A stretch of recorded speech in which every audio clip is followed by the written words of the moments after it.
How's it going, guys? This is James checking in from the Mycosymbiotics lab. Today we're going to give you guys a tutorial on creating a large fogger.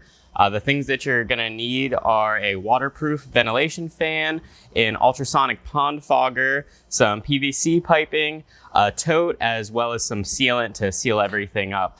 So today we're going to go step by step to show you the process to make that for your larger grow room.